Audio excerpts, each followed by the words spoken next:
Welcome to RR real review. నేను మీ రంజన. ప్రతి వారంలానే ఈ వారం కూడా మంచి హాట్ మూవీ రివ్యూస్తో మీ ముందు వచ్చేసాను. సో లేట్ చేయకుండా స్టార్ట్ చేసేద్దామా?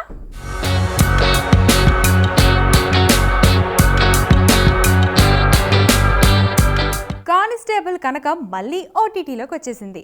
ఈ క్రైమ్ థ్రిల్లర్ని ఫస్ట్ పార్ట్కి కొనసాగింపుగా సెకండ్ సీజన్ తీశారు.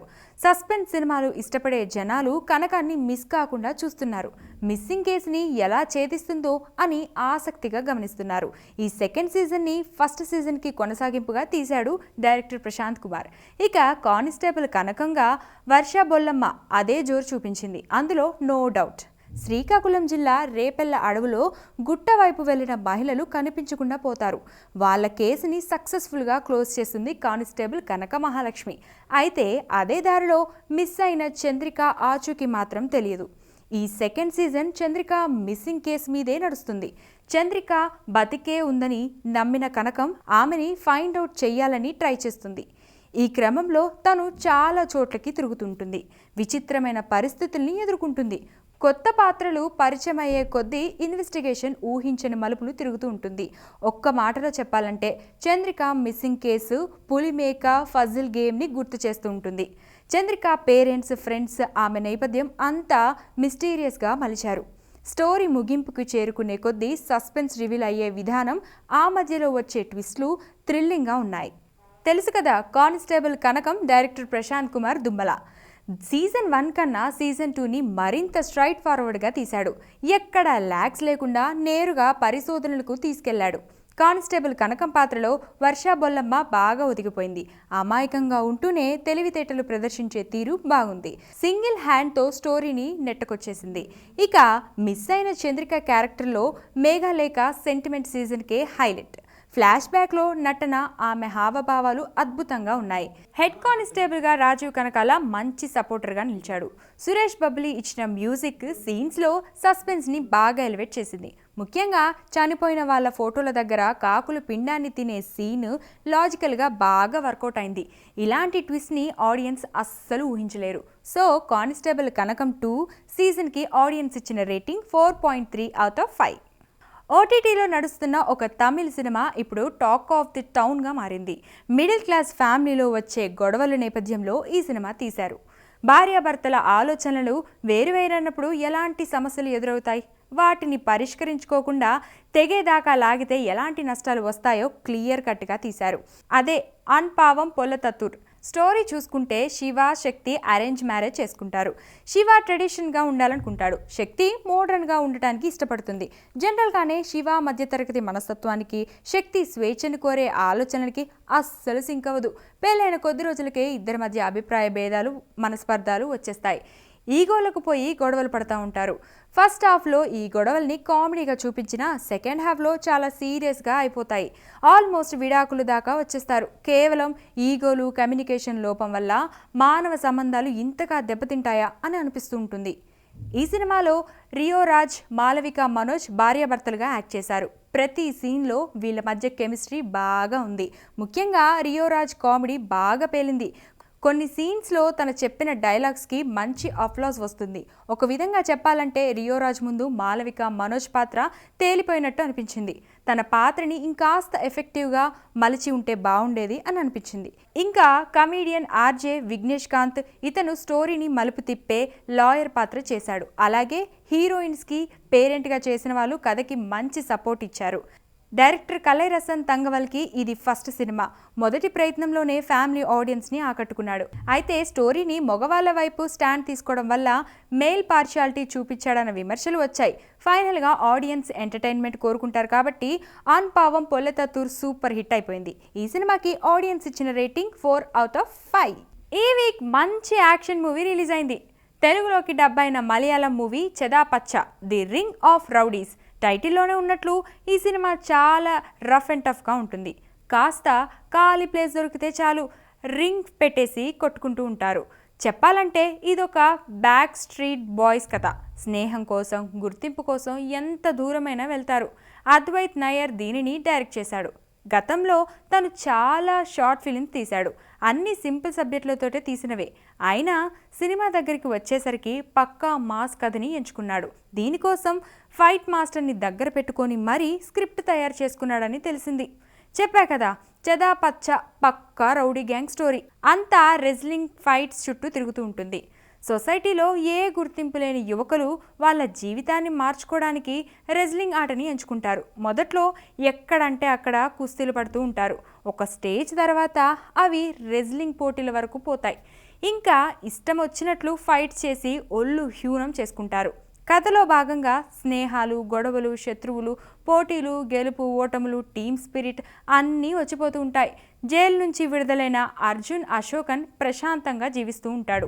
స్నేహం పేరుతో మోసం చేయడంతో వాళ్ళని ఎదుర్కోవడానికి ఫైటర్గా మారతాడు.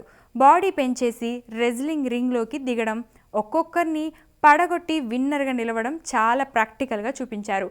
ఈ ఫైట్స్ చూసినంతసేపు WWF ఫైట్స్ గుర్తొస్తుంటాయి. ఈ ఫైట్స్ మధ్యలో సెంటిమెంట్ వీకెండ్ అనిపించినా శృతిలో కలిసిపోతూ ఉంటుంది. ఈ సినిమాలో హీరోగా అర్జున్ అశోకన్ చాలా సహజంగా నటించాడు. ఫైటర్ అనడం కోసం బాడీ పెంచేసి రెజ్లింగ్గా మారే సీన్స్ నిజంగా ఆసమ్. ఇక రోషన్ మధుర్ చాలా అగ్రెసివ్గా కనిపించాడు. కొన్ని సీన్స్లో భావోద్వేగాన్ని బాగా చూపించాడు. ఇక విష్ నాయర్ విలన్ కాకపోయినా బ్యాడ్ బాయ్ పాత్రలో పోషించాడు. ఇతన్ని వల్లే స్టోరీలో టెన్షన్ మొదలవుతుంది. మిగతా క్యారెక్టర్స్ అన్నీ స్టోరీ పరంగా వచ్చిపోతూ మంచి సపోర్ట్గా నిలిచారు. ఈ సినిమాకి ఫైట్ మాస్టర్ శ్రావణ్ ఇచ్చిన స్టంట్స్ అద్భుతంగా ఉన్నాయి. శంకర్ ఇషాన్ లాయిన్ ఇచ్చిన బ్యాక్గ్రౌండ్ స్కోర్ థియేటర్ని షేక్ చేస్తుంది. చెదాపచ్చా సినిమాకి ఆడియన్స్ ఇచ్చిన రేటింగ్ 4.5/5. 1997లో వచ్చిన బార్డర్ సినిమా గుర్తుందా? సందేశీ ఆతే హే అని పాట కూడా హిట్ అయింది కదా. ఇప్పుడు దాని సీక్వెల్గా బార్డర్ 2 వచ్చింది. ఆగస్టు 26న గణతంత్ర దినోత్సవం సందర్భంగా దీన్ని రిలీజ్ చేశారు. దేశభక్తి మూడ్లో ఉన్న జనాలు బార్డర్ 2ని బాగానే రిసీవ్ చేసుకుంటున్నారు. దీని గురించి చెప్పే ముందు బార్డర్ గురించి చెప్తా. 1971 ఇండో పాకిస్తాన్ యుద్ధంలో జరిగిన ఒక నిజమైన యుద్ధ ఘటనని బేస్ చేసుకొని కథ అల్లుకున్నారు. రాజస్థాన్ లాంగేవార్ పోస్ట్లో పాక్ ఆర్మీ దాడి చేసినప్పుడు మన జవాన్లు తక్కువ మందే ఉన్నారు. అయినా సరే వాళ్ళని ఎదిరించి ఎలా తరిమేశారో చూపించారు. ఇప్పుడు ఈ సినిమాలో అదే యుద్ధంలో జరిగిన మరికొన్ని ఇంట్రెస్టింగ్ సన్నివేశాలతో సినిమా తీశారు. యుద్ధ నేపథ్యం ఒకటే, కానీ కథలు మాత్రం వేరువేరు అన్నమాట. స్టోరీలోకి వస్తే 1971 ఇండో పాక్ యుద్ధం నేపథ్యంలో టెన్షన్ వాతావరణం ఉంటుంది. ఎయిర్పోర్ట్ ఫ్లయింగ్ ఆఫీసర్ దిల్జిత్ పంజాబ్లో సోమన్ బజ్వానీని పెళ్లాడబోతూ ఉంటాడు. ఆర్మీ మేనేజర్ వరుణ్ ధవన్ చివరి రోజుల్లో ఉన్న తండ్రిని కంటికి రెప్పలా చూసుకుంటూ ఉంటాడు. నేవీ ఆఫీసర్ ఆహ్వాన్ శెట్టి భార్య పిల్లలతో హాయిగా జీవిస్తూ ఉంటారు. వీళ్ళ ముగ్గురికి వార్ అకాడమీ ట్రైనింగ్ ఇచ్చిన లెఫ్టినెంట్ కర్నల్ సన్నీ డియోల్ తన భార్యతో సంతోషంగా జీవిస్తూ ఉంటాడు. ఒక్కసారి వీళ్ళ కాల్ బ్యాక్ రావడంతో అందరూ ఫ్యామిలీలకి వీడ్కోలు చెప్పి విధుల్లో చేరతారు. ఇక అక్కడి నుంచి యాక్షన్ మోడ్ మొదలవుతూ ఉంటుంది. పాక్ ఆర్మీ మీద మెరుపుల దాడులు చేస్తారు. లాస్ట్ 15 నిమిషాలు ఉండే వార్ ఎపిసోడ్ కళ్ళు తిప్పేసుకొనివ్వవు. బార్డర్ సినిమాని మరోసారి కళ్ళ ముందు పెడుతుంది. ఈ సినిమాని రచయిత నిధి దత్తా రాసింది. 1971లో వార్ టైంలో ఎవరికీ తెలియని విషయాల్ని రాసిచ్చింది. వాటిని డైరెక్టర్ అనురాగ్ సింగ్ అంతే క్రియేటివ్గా సినిమాలో పెట్టాడు.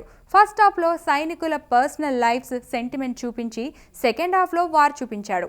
ఆదేశ్ శ్రీవాత్సవ్ మ్యూజిక్ బాగుంది. ఘర్ కబ్ ఆవోంగే అనే పాట అందరినీ ఆకట్టుకుంటుంది. బార్డర్ 2 సినిమాకి ఆడియన్స్ ఇచ్చిన రేటింగ్ 3.5/5. ఈ వీక్ మలయాళంలో సస్పెన్స్ థ్రిల్లర్లు ఎక్కువైపోయాయి. జనాలు కూడా వాటిని ఇరగబడి చూసేస్తున్నారు. ఈ మధ్య సర్వం మాయ అనే సస్పెన్స్ థ్రిల్లర్లో కనిపించాడు కదా నివిన్ పౌలి. ఇప్పుడు ఈ సినిమాలో కూడా కనిపించాడు. నివిన్ పౌలి కామన్ మ్యాన్ లాగా కనిపిస్తాడు, కానీ అనుమానించేలా ప్రవర్తిస్తూ ఉంటాడు. అంటే తను ఏం చేసినా చూసిన వాళ్ళకి ఇతనే మెయిన్ విలన్ అనే డౌట్ వస్తూ ఉంటుంది.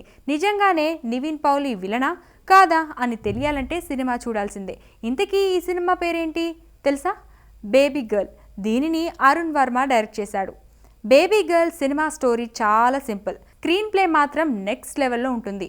ఈ స్టోరీ ఒక ఆసుపత్రి చుట్టూ తిరుగుతూ ఉంటుంది. ఆసుపత్రిలో అప్పుడే పుట్టిన పాప మాయమైపోతూ ఉంటుంది. పాపని ఎవరు తీసుకుపోయారో తెలుసుకోవడానికి ఇన్వెస్టిగేషన్ జరుగుతూ ఉంటుంది.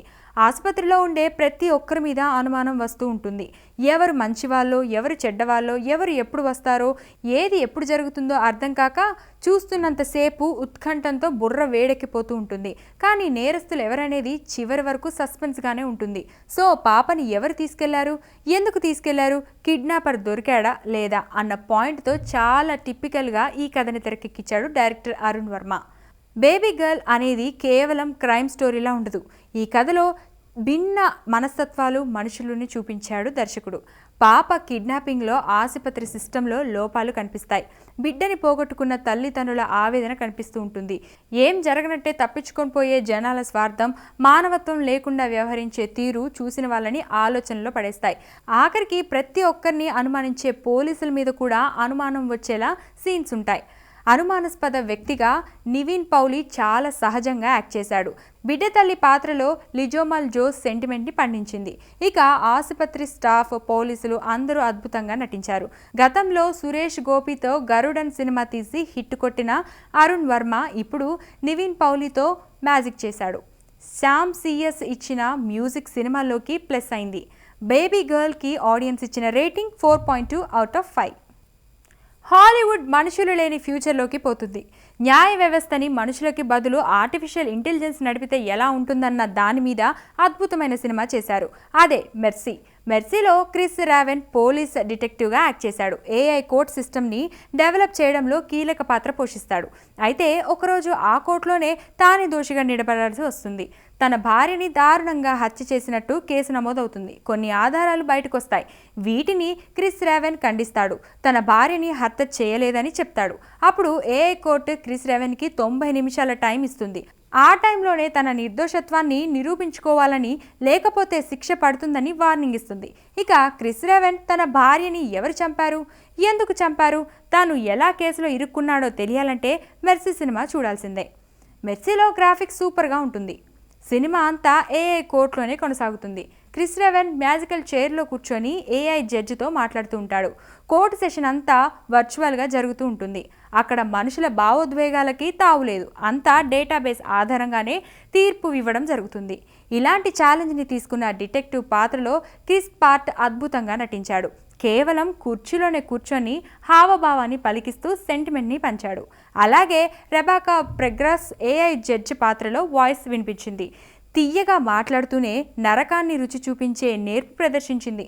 అన్నాబెల్లే వాలెస్ హత్యకు గురైన భార్య పాత్రలో సినిమాకి సపోర్ట్ ఇచ్చింది. డైరెక్టర్ ట్రైమర్ బాకామ్ ఫ్యూచర్లో ఏఐ కోర్ట్ నడిపితే ఎలా ఉంటుందన్న పాయింట్ని చాలా ఇంట్రెస్టింగ్గా తీశారు. ఈ సినిమాకు ఆడియన్స్ ఇస్తున్న రేటింగ్ 3.5/5. సో చూసారు కదా, ఇవి ఈ వారం వచ్చిన మూవీ రివ్యూస్. నెక్స్ట్ వీక్ మళ్ళీ ఫ్రెష్ మూవీ రివ్యూస్తో మీ ముందు ఉంటాను. Same day same time. Keep watching Vanitha TV.